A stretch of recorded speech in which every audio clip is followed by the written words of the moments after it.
Hello दोस्तों, क्या हाल चाल हैं। आज हम अपनी परसेंटेज की क्लास नंबर करेंगे 6। हम ग्रुप डी के लिए प्रैक्टिस सेशन चला रहे हैं। जो भी ग्रुप डी की तैयारी कर रहे हैं वो हमारे प्रैक्टिस सेशन से अपनी प्रैक्टिस कर सकते हैं।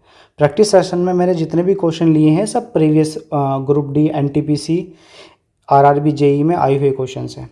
ठीक है, तो आज हम एक नया टाइप शुरू करने जा रहे हैं जिसमें हम सक्सेसिव परसेंटेज चेंज के बारे में पढ़ेंगे। मैंने क्वेश्चन लिया, एक संख्या में पहले 10% की वृद्धि की जाती है, उसके बाद 10% की वृद्धि की जाती है।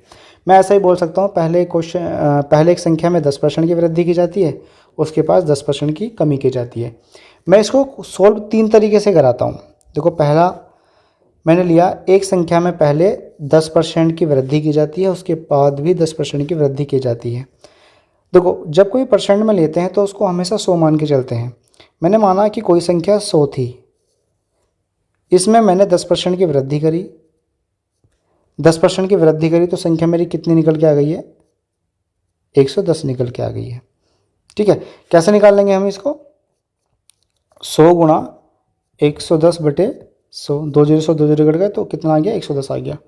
तो पहले मैंने 100 में 10% की वृद्धि करी, 110 आ गया। उसके बाद मैंने 10% की वृद्धि और कर दी तो मेरा निकल के आ गया यहाँ पर 121 निकल के आ गया। अब मैं आपसे पूछ सकता हूँ कि मैंने पहले संख्या में 10% की वृद्धि करी, उसके बाद भी मैंने 10% की वृद्धि करी, तो मैं पूछ सकता हूँ कि उस संख्या में कुल कितने परसेंट की वृद्धि हुई। देखो, संख्या थी मेरी 100 और संख्या कितनी हो गई है? 121। मैंने कुल कितनी वृद्धि करी? 21। मैंने कहा कितने परसेंट की वृद्धि करी? तो 21 की वृद्धि हुई है। कितने पर? 100 पर। और परसेंट निकालने के लिए 100 से मल्टीप्लाई परसेंट का साइन लगा दूंगा मैं, तो कितना निकल के आ जाएगा? 21% निकल के आ जाएगा। दूसरा सॉल्व करने का तरीका इसको ये होता है, आप रेशो में लिख लो। मैंने 10% की वृद्धि करी, 10% की फ्रैक्शन कितनी होती है? 1/10। नीचे जो हर में वैल्यू होती है उसको हमेशा मैं प्रारंभिक वैल्यू मान के चलता हूँ, यानी कि प्रारंभ में कोई वैल्यू कितनी थी? 10, और उसमें 1 की क्या हो गई? वृद्धि, यानी नई संख्या क्या बन के आ गई है? 11। दोबारा इसने कहा है कि उसके बाद भी 10% की वृद्धि होती है, यानी संख्या 10 से कितनी हो गई है? 11 हो गई है। 10 और 10 की मल्टीप्लाई करी 100, और 11 11 की मल्टीप्लाई करी कितना? 121 आया। यानी कि कोई संख्या जो मेरा 100 निकल के आया, ये संख्या थी मेरी प्रारंभिक संख्या, यानी प्रारंभ में संख्या मेरी कितनी थी? 10 थी। और जब मैंने 10% की वृद्धि 2 बार करी तो मेरी नई संख्या जो बनी है, नई संख्या बनी है। नई संख्या मेरी कितनी बनी है? 121 बनी है। संख्या मेरी 100 थी, 121 हो गई है। कितने की वृद्धि हुई है? 21 की वृद्धि हुई है। मैंने पूछा कितने परसेंट की वृद्धि हुई है, तो 21/100 गुणा 100%, तो कितना निकल के आ गया? 21% निकल के आ गया। ठीक है, इसको सोल्व करने का जो तीसरा तरीका है, इसको सोल्व करने का तीसरा तरीका देखो।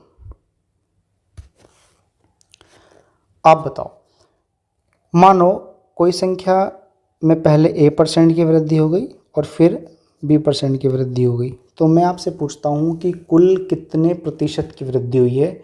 तो इसको सोल्व करने का एक फॉर्मूला भी होता है, A + B + AB बटा 100, यानी कि कुल इतने परसेंट की वृद्धि हुई है। जबकि मैंने बेस वैल्यू जो लेके चला हूँ यहाँ पर वो 100 लेके चला हूँ। जैसे अगर मैं इस क्वेश्चन को सोल्व करता हूँ तो 10% की वृद्धि हुई, उसके बाद भी 10% की वृद्धि हुई, यानी A का मान 10, B का मान 10, AB 10 गुणा 10 और बटे कितना आ गया? 100।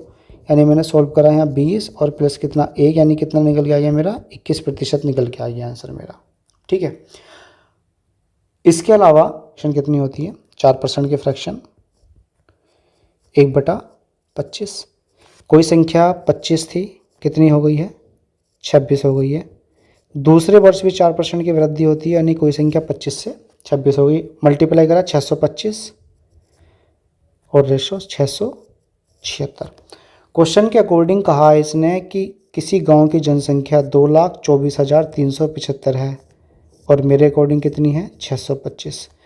इसने कहा 2 साल के बाद जनसंख्या कितनी हो जाएगी? मेरे अकॉर्डिंग जनसंख्या कितनी हो जाएगी? 626। मैंने फिर काटा 25 से, 25 दिया 75 और 75 लेने पर आया मेरा 147। 25 पंजे 125, 147 और 125 कितना निकल गया? 2 2 और 25 नम्मा 225। कुल मिला के मल्टीप्लाई किया मैंने, ये निकल के आया। पहले मैं यूनिट डिजिट चेक करता हूँ। 9 से जब मैं 6 की मल्टीप्लाई करूँगा तो 4 आएगा। 2 ऑप्शन में मेरे लास्ट में 4 निकल के आ रहा, तो मैं यहाँ पर डिजिटल सम का यूज़ करूँगा। डिजिटल सम का यूज़ करता हूँ यहाँ पर मैं, इसको मैं लिख लेता हूँ सही से। 359 गुणा 676। देखो डिजिटल सम का यूज़ करते हैं हम। डिजिटल सम में हम क्या करते हैं कि हम संख्याओं को सम करते हैं, संख्याओं का सम, और उसे 9 से भाग देते हुए चले जाते हैं।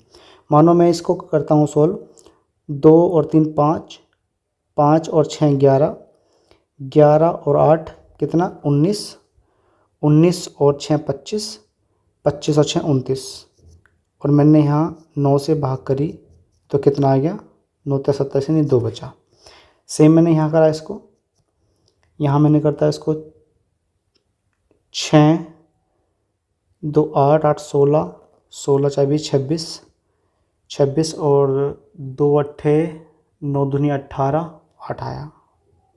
यहाँ पर 2 आया डिजिटल सम, और यहाँ पर कितना है 8 आया। अब मैं यहाँ पर करके देखता हूँ। देखो यहाँ पर निकल के आया मेरा 8, और यहाँ निकल के आया मेरा 14, 6 6 12 19, 19 1 आया, यानी कि 8 निकल गया। यानी कि यहाँ डिजिटल सम 8 है और यहाँ डिजिटल सम 8, यानी कि ऑप्शन कौन सा हो गया मेरा, डी करेक्ट हो गया। ठीक है, नेक्स्ट क्वेश्चन पे चलते हैं हम। 8% की इसमें वृद्धि हुई। 8% की फ्रैक्शन कितनी होती है, 2/25, यानी जनसंख्या कितनी थी 2। हम नीचे वाली वैल्यू को हमेशा प्रारंभिक वैल्यू मान के चलते हैं।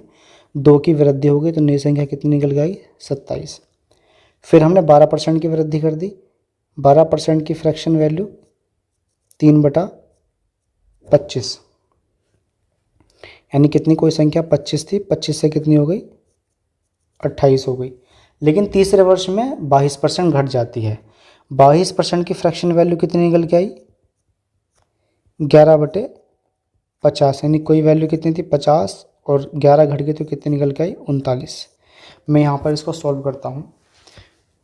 मैं यहाँ 25 के 25 से मल्टीप्लाई करी 625 आ गया, और गुणा कितना 50, और यहाँ कितना 27 गुणा 28, और गुणा कितना 39 निकल के आ गया। यहाँ पर एक कस्बे की वर्तमान जनसंख्या, स्टार्टिंग में जनसंख्या थी 15,625, और मेरे अकॉर्डिंग कितनी है ये 15,625।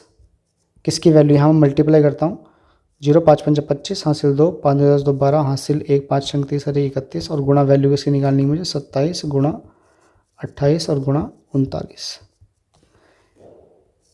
15,625 से मैंने काटा कितनी बार 2 बार, और 2 से काटा मैंने कितनी बार 14 बार। अब मैं यहाँ डिजिटल सम निकालता हूँ। देखो डिजिटल सम कैसे निकालूंगा, पहले आप इसकी यूनिट डिजिट निकालो। आप यहाँ पर कितना है 7, यहाँ पर कितना 4, यहाँ पर कितना 9, तो 7 चौक 28 और 9, यानी कि जो यूनिट डिजिट आएगी वो 2 निकल के आएगी। यूनिट डिजिट 2 निकल के आएगी। मैंने यहाँ पर देखा अपने ऑप्शन में यूनिट डिजिट 2 ऑप्शन में, इस वाले में और इस वाले में, तो मैं क्या करूँगा इनका डिजिटल सम निकाल दूंगा। दोनों ही ऑप्शन का डिजिटल सम में निकालता हूँ। यहाँ पे इसका मैंने डिजिटल सम निकाला तो 0 निकल के आया, और इसका मैं डिजिटल सम निकालता हूँ यहाँ पर तो 2 निकल के आया। अब मैं देखता हूँ मेरा डिजिटल सम क्या निकल के आ रहा है। देखो यहाँ क्या निकल के आ रहा है मेरा डिजिटल सम 9, और यहाँ 5, और यहाँ कितना आ गया मेरा 3, 15 तिया 45, यानी कि डिजिटल सम निकाला मैंने कितना आ गया 0। तो ऑप्शन मेरा कौन सा करेक्ट हो गया, सी ऑप्शन मेरा करेक्ट हो गया। एक गांव की जनसंख्या में 10% वार्षिक दर से वृद्धि होती है। यदि 2 वर्ष पहले इस गांव की जनसंख्या इतनी थी तो इसकी वर्तमान जनसंख्या क्या है। एक गांव की जनसंख्या में 10% वार्षिक दर से वृद्धि होती है, यानी कोई संख्या 10% की फ्रैक्शन निकाली मैंने, कितनी निकल के आई 1/10। कोई जनसंख्या मेरी स्टार्टिंग में 10 थी, कितनी हो गई 11 हो गई।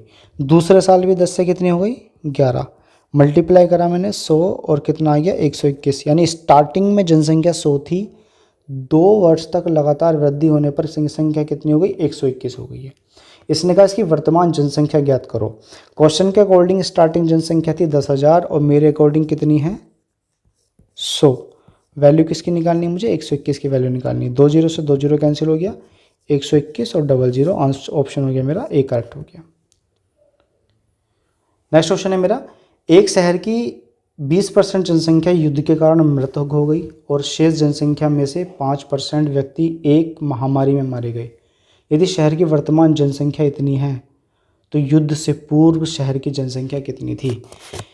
एक शहर की 20% जनसंख्या युद्ध के कारण मृत हो गई। देखो माना कोई जनसंख्या थी 100, किसी शहर की जनसंख्या 100 थी, 20% युद्ध में मर गई है, 20% मर गई यानी 20 मर गई तो बची कितनी 80। ठीक है, 80 बची है। इसने कहा जो शेष थे उसमें से 5% महामारी के कारण मर गए, यानी 5% निकाला यानी कितना गया 4, 4 महामारी के कारण बच गए, बचे कितने अब 76। इसने कहा कि उस शहर की जनसंख्या कितनी बची हुई है 15,200 और मेरे अकॉर्डिंग कितनी बची हुई है, मेरे अकॉर्डिंग बची हुई है 76। इसने कहा कि युद्ध से पहले जनसंख्या कितनी थी, तो युद्ध से पहले जनसंख्या थी 100। यहाँ से मैंने काटा 76 दूनी 152, 200 बार गया, यानी आंसर मेरा कितना निकल गया 20,000। ऑप्शन नंबर ए करेक्ट हो गया। नेक्स्ट क्वेश्चन है मेरा, पहले वर्ष के दौरान एक शहर की जनसंख्या में 10% की वृद्धि हुई, दूसरे वर्ष में इसमें 10% की कमी हुई। दूसरे वर्ष के अंत में शहर की जनसंख्या 4,73,220 थी। तो पहले 10% की क्या हुई है, वृद्धि हुई है। 10% की फ्रैक्शन 1/10, कोई जनसंख्या 10 से कितनी हो गई है 11। दूसरे 10% की कमी हुई यानी कि संख्या 10 से कितनी हुई है 9, मल्टीप्लाई करा 100 से कितना निकल के आया 99। इसने कहा है देखो मेरे अकॉर्डिंग शहर की जनसंख्या स्टार्टिंग में 100 थी, एक बार 10% की वृद्धि हुई, एक बार 10% की कमी हुई, लास्ट में मेरे पास 99 बची। क्वेश्चन में कहा है कि लास्ट में 4,73,200 बचती है और मेरे अकॉर्डिंग कितनी बचती है 99। पहले वर्ष के प्रारंभ में इसकी जनसंख्या कितनी थी, तो पहले वर्ष के प्रारंभ में जनसंख्या कितनी थी 100। यहाँ से मैं आंसर निकाल लेता हूँ। मैं यहाँ काटता हूँ 9 से, यहाँ 11 बार, 9 पंजे 45, 9 दूनी 18, 52 आ गया, 9 पंजे 45 और 9 अट्ठे 72, 0 आ गया। 11 से काटता हूँ मैं, 11 चौक 44, 8 और जी 11 सत्ते 77 और 11 अट्ठे 88, यानी कितना आ गया 4780 और 100 से मल्टीप्लाई करी मेरी, यानी ऑप्शन मेरा कौन सा करेक्ट हो गया, ऑप्शन नंबर सी करेक्ट हो गया। ठीक है, तो आज हम इतने ही रखते हैं, इसके आगे हम कल करेंगे।